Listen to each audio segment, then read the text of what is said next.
Bonjour, bonjour, bienvenue. Bienvenue sur le plateau de Batijournal TV. Avec moi, Stéphane Decourty. Bonjour. Bonjour. Vous êtes chargé d'affaires Lignatech KLH, des noms qui disent quelque chose, mais rappelez-nous quand même la société KLH et Lignatech. Faites-nous un petit historique. D'accord. Donc Lignatech est l'agence commerciale de KLH en France. KLH est un produit autrichien, panneau bois structurel en lamellé croisé, qui existe depuis plus de 15 ans, et l'agence Lignatech existe depuis 13 ans maintenant en France. On a aujourd'hui plus de 2500 projets réalisés en France et répartis sur tout le territoire français. Voilà, donc vous êtes un des précurseurs, on va dire, sur le territoire français de ce qu'on appelle aujourd'hui le CLT. Exactement, oui. D'accord. Alors, en termes justement de produits, où en est-on aujourd'hui? On reste toujours sur le même type, enfin, sur la base qui est ce panneau. Est-ce qu'on peut parler de panneau massif? Oui, c'est un panneau massif reconstitué de planches collées perpendiculairement. On a toujours un nombre impair de planches.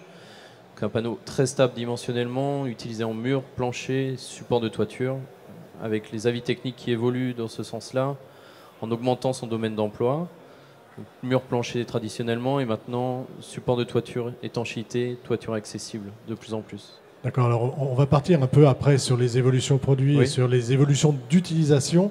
Là, on a un exemple de produit, donc on a les 3 plis. Et en termes d'épaisseur, est-ce qu'on a des épaisseurs différentes? Est-ce que vous avez une proposition importante en termes d'épaisseur et pour quelle utilisation? Oui, tout à fait. On a 2 types de panneaux, un panneau type mur et type plancher en fonction de l'orientation des planches. On sollicitera plus en flambement ou en flexion le panneau.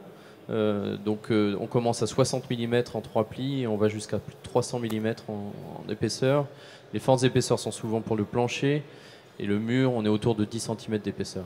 Voilà. D'accord, 10 cm d'épaisseur pour un mur. C'est l'équivalent, si on doit donner un exemple, c'est l'équivalent d'une paroi béton de 20 cm en termes de résistance, ou est-ce qu'on ne compare pas? On est à peu près équivalent en performance mécanique à épaisseur égale, en mécanique pure. Ouais. D'accord, en mécanique pure. Ok, alors des produits qui sont d'abord utilisés, pourquoi?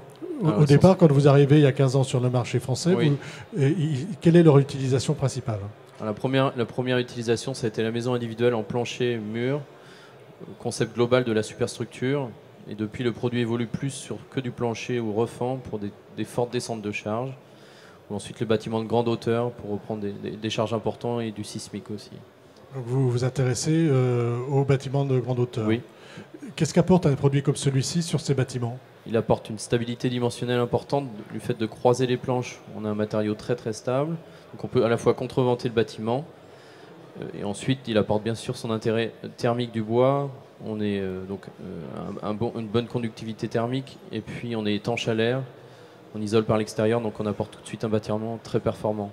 Alors le bâtiment de grande hauteur, ça va être une des évolutions de ce type de produit. Est-ce qu'il y en a d'autres?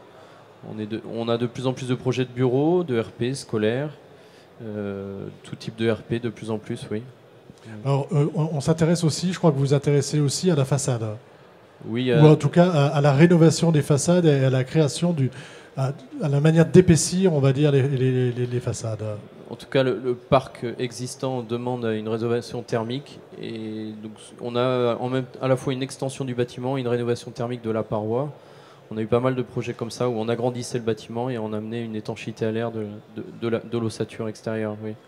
Donc ça se passe, en fait on a des panneaux qu'on vient plugger ou qu'on vient mettre en retrait de la façade pour agrandir. Exactement, suspendu au plancher par exemple. Oui.